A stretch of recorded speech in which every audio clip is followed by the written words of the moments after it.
तो देखिए, उत्तर प्रदेश चुनाव से पहले दरअसल जो मथुरा का मुद्दा है अब वो जोर शोर से उठाया जा रहा है। बीजेपी के ही सांसद हैं हरनाथ सिंह यादव, उनकी तरफ से बड़ा बयान दिया गया है। उन्होंने कहा है कि अयोध्या काशी के बाद अब मथुरा की बारी है। तो कुल मिलाकर बिल्कुल उसी तरीके के अंदाज में कह रहे हैं हरनाथ जी भी अपनी बात, जिस अंदाज में रखी गई है ये बात केशव प्रसाद मौर्य की तरफ से। केशव प्रसाद मौर्य ने भी यही कहा है कि अयोध्या काशी में भव्य मंदिर निर्माण का कार्य जारी है और अब मथुरा की बारी है। और इसी के बाद महत्वपूर्ण ये हो जाता है कि चुनावी माहौल में, क्योंकि आपको कहीं ना कहीं टाइमिंग को समझना होगा, चुनावी माहौल में जब इस तरीके की बयानबाजी होती है तो आखिरकार एजेंडा क्या है, रणनीति क्या है पार्टी की, इसी को लेकर सवाल उठते हैं। तो कुल मिलाकर क्या कह रहे हैं हरनाथ यादव, जरा ये सुनिए पहले।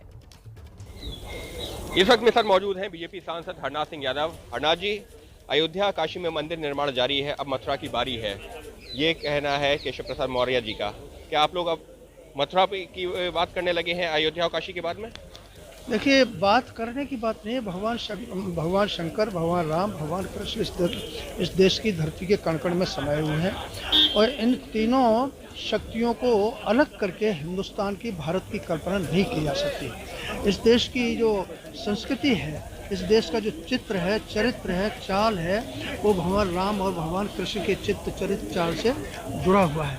इसलिए मैं मुस्लिम भाइयों से ये अपील करता हूँ कि वो जब एक बार हिंदू मुस्लिम भाई की बात करते हैं तो उन्हें हिंदू भाइयों की भावनाओं की कदर करते हुए भगवान कृष्ण की जन्मभूमि को पूरी तरीके से हिंदुओं को सौंप दिया। सर, कहा जा रहा है कि चुनाव आने लगे हैं और अब मंदिरों की बात होने लगी है।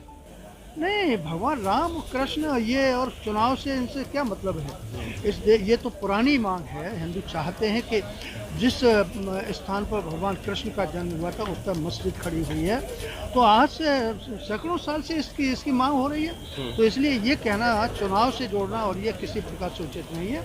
बेहतर यही है, इस देश के हित में यही है, देश की एकता, अखंडता, सार्वभौमिकता के हित में है कि मुसलमान जो है हिंदुओं को क्या नाम है वो कृष्ण जन्मभूमि पूरी तरीके से। अयोध्या में राम जन्मभूमि विवाद जो सालों तक चला, तो आपको लगता है अभी ये एक और नया मुद्दा जो अब कई सालों तक चलने वाला है? ये तो जनता जो है इससे बड़ी उद्वेलित है और जनता चाहती है कि भगवान कृष्ण की जन्मभूमि जो है मुक्त होनी चाहिए।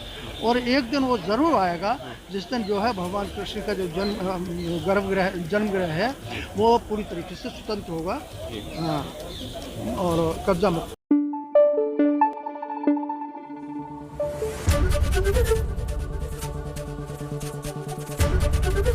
एबीपी न्यूज आपको रखे आगे।